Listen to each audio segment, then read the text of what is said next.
SSC শিক্ষার্থীরা, তোমাদের জন্য দারুণ একটি সুখবর। ডাচ বাংলা ব্যাংক তোমাদের জন্য একটি শিক্ষাবৃত্তি চালু করছে। সেটি 10-20 হাজার টাকা না, মোট 67,000 টাকা, অনেক বড় একটি অ্যামাউন্ট তোমাদের জন্য বৃত্তির ব্যবস্থা করছে ডাচ বাংলা ব্যাংক। তো তোমরা এটি পুরো 2 বছর যাবত এই বৃত্তিটি পাবে। তো তোমাদের অলমোস্ট টিউশন ফি, কোচিং ফি এবং তোমরা যারা মধ্যবিত্ত পরিবারের আছো, তোমরা ফ্যামিলিকেও এই 67,000 টাকা দিয়ে সাপোর্ট করতে পারবা। তো চলো দেখে নিই কী বলছে এই শিক্ষাবৃত্তির ক্ষেত্রে। তো আমার ইউটিউব চ্যানেল, ফেসবুক চ্যানেলটি সাবস্ক্রাইব করে দেবা, কারণ এই ধরনের গুরুত্বপূর্ণ ভিডিও সবার আগে আমি তোমাদের জন্য তৈরি করব। তো এখানে বলছে যে 2026 সালের এসএসসি বা সমান পরীক্ষা উত্তীর্ণ মেধাবী শিক্ষার্থী শিক্ষাবৃত্তির ক্ষেত্রে আর্থিক সহায়তা প্রত্যাশী। মানে এখানে এসএসসি 2026 সালে যারা সদ্য পাশ করছে তারা এটি অনলাইনে বৃত্তির জন্য দরখাস্ত করতে পারবে। তো এখানে সকলেই আবেদন করতে পারবে। তো এই সুবর্ণ সুযোগটি এসএসসি 26 ব্যাচের কেউ যেন মিস না করো, সবাই এই বৃত্তির জন্য আবেদন করবে। আমি আবারও বলছি, 67,000 টাকা, অনেক বড় একটি অ্যামাউন্ট। তো চলো দেখে নিই বৃত্তির জন্য কী যোগ্যতা এখানে বলছে। তো বৃত্তির জন্য এখানে বলছে যে শিক্ষার স্তর এসএসসি, এখানে সিজিপিএ বলছে যে চতুর্থ বিষয় ব্যতীত, মানে 4 সাবজেক্ট ব্যতীত সকল গ্রুপের জন্য, মানে সায়েন্স, আর্টস, কমার্স সকল গ্রুপই এখানে শিক্ষাবৃত্তির জন্য আবেদন করতে পারবে। তো এখানে ক্যাটাগরি ভাগ করে দিয়েছে অঞ্চল অনুযায়ী। তো বলছে এখানে সিটি কর্পোরেশন এলাকার অন্তর্ভুক্ত স্কুল কলেজের জন্য জিপিএ 5 লাগবে। যারা সিটি কর্পোরেশন অন্তর্ভুক্ত স্কুল প্রতিষ্ঠান আছে তাদের ক্ষেত্রে জিপিএ 5 লাগবে এই শিক্ষাবৃত্তির ডাচ বাংলা ব্যাংকের অ্যাপ্লাই করার জন্য। এবং জেলা শহর এলাকায় অন্তর্গত শিক্ষা বা শিক্ষা প্রতিষ্ঠানে জিপিএ 5 লাগবে। তো এখানে সিটি কর্পোরেশন বা জেলা শহরের যে স্কুলগুলো আছে সেখানে এসএসসি জিপিএ 5 রেজাল্ট পেতে হবে এই অ্যাপ্লাইয়ের জন্য। এবং গ্রামীণ অনগ্রসর অঞ্চলের অন্তর্ভুক্ত 4.83 হলে আবেদন করতে পারবে।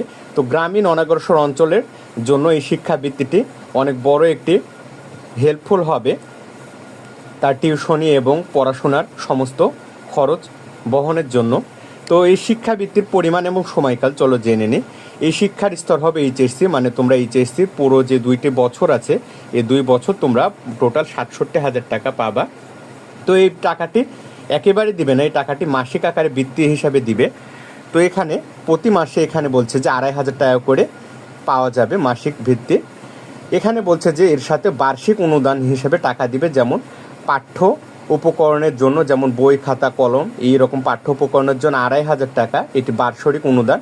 এবং পোশাক পরিচ্ছন্ন, যেমন কলেজ ড্রেস, এই সকল পোশাকের জন্য 1,000 টাকা প্রদান করা হবে। তো চলো দেখে নিই বৃত্তির অন্যান্য নীতিমালা কি বলছে।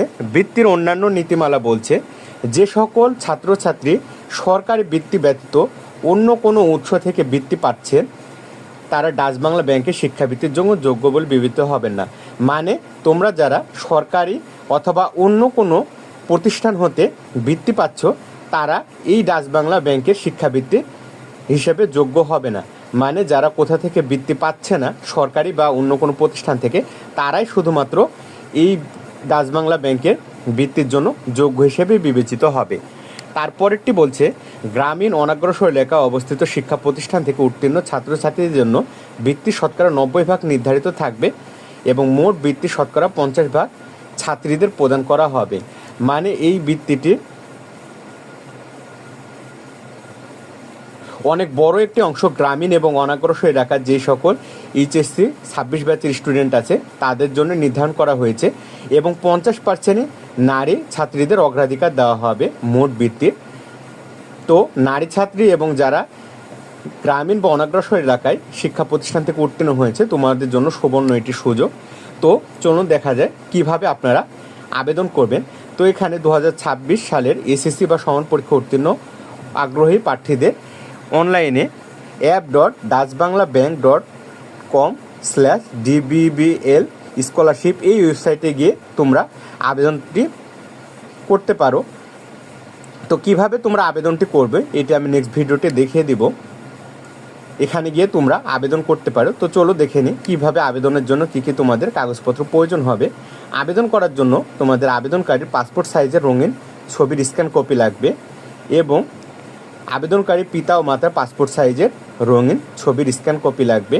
মানে আবেদনকারীর এবং আবেদনকারী পিতামাতার উভয়েরই রঙিন ছবির পাসপোর্ট সাইজের স্ক্যান কপি ছবি দিতে হবে সাবমিট করে, এবং এসএসসি বা সমান পরীক্ষার নাম্বারপত্র ও প্রশংসাপত্রের স্ক্যান কপি লাগবে। তো তোমরা নাম্বারপত্র এবং প্রশংসাপত্র স্কুল থেকে এগুলো তোমরা নিয়ে নিবে অ্যাপ্লাই করার জন্য, কারণ এগুলো স্ক্যান কপি জমা দিতে হবে। এখানে আবেদনকারীর জন্য কিছু গুরুত্বপূর্ণ তারিখ দিয়ে রাখছে, সেটি হলো আবেদনের শেষ তারিখ 4 সেপ্টেম্বর 2026 সালে শেষ হবে। মানে 4 সেপ্টেম্বর আবেদন জমাদানের শেষ তারিখ। তোমরা এর আগেই সবাই আবেদন সম্পূর্ণ করে দাও, কারণ এত বড় বৃত্তি বা স্কলারশিপ অনেক বড় একটি সুবর্ণ সুযোগ, এই সুযোগ তোমরা হাতছাড়া করো না। তো এখানে বলছে যে ওয়েবসাইটের মাধ্যমে প্রাথমিকভাবে বাছাইকৃত প্রার্থীর তালিকা এখানে প্রকাশিত হবে 22 সেপ্টেম্বর 2026। তো প্রাথমিকভাবে বাছাইকৃত প্রার্থীদের তালিকা প্রকাশিত হওয়ার আগেই তোমরা আবেদনটি সম্পূর্ণ করে দেবা। তারপর এখানে বলছে প্রাথমিকভাবে বাছাইকৃত প্রার্থীদের ডাচ বাংলা ব্যাংক এর উপরোক্ত ওয়েবসাইট থেকে যেমন প্রাইমারি সিলেকশন লেটার এবং প্রদত্ত নির্দেশনার প্রিন্ট কপি সহ কাগজপত্র সত্যায়িত যাচাইকরণের জন্য ডাচ বাংলা ব্যাংকের যে কোনো শাখা মোবাইল ব্যাংকিং অফিসে উপস্থিত হয়ে 23 সেপ্টেম্বর 2026 থেকে 13 অক্টোবর 2026-এর মধ্যে জমা দিতে হবে। মানে এখানে প্রাইমারি সিলেকশন লেটার এগুলো ডাউনলোড করে প্রিন্ট কপি নিতে হবে, এবং তোমাদের এই যে কাগজপত্রগুলো চেয়েছে এই কাগজপত্রগুলো সত্যায়িত করে ডাচ বাংলা যে কোনো শাখা বা মোবাইল ব্যাংকিং অফিসে তোমরা 23 সেপ্টেম্বর থেকে 13 অক্টোবরের মধ্যে জমা দিতে হবে হার্ড কপিগুলো। এবং চূড়ান্ত ফলাফল বলছে যে app.dutchbangla.com/DBBL স্কলারশিপ এই ওয়েবসাইটের মাধ্যমে ফলাফল জানতে পাওয়া যাবে। তো এখানে আরেকটি বিশেষ দ্রষ্টব্য দিয়েছে, সরাসরি ডাকযোগ কুরিয়ারে কোনো আবেদন গ্রহণ করা হবে না। মানে এই আবেদনটি অনলাইনের মাধ্যমে আবেদন সম্পূর্ণ করতে হবে, কোনো প্রকার সরাসরি বা ডাকযোগে আবেদন করা যাবে না। তো তোমরা দ্রুত আবেদন সম্পূর্ণ করো, এবং যারা আবেদন করতে সমস্যা হবে আমাদের সাথে যোগাযোগ করতে পারো, আমরা তোমাদের আবেদনটি সম্পূর্ণ করে দিব। তো এই ছিল এসএসসি 2026 ব্যাচে ডাচ বাংলা ব্যাংকের যেই শিক্ষাবৃত্তি 67,000 টাকার সে বিষয়ে আলোচনা।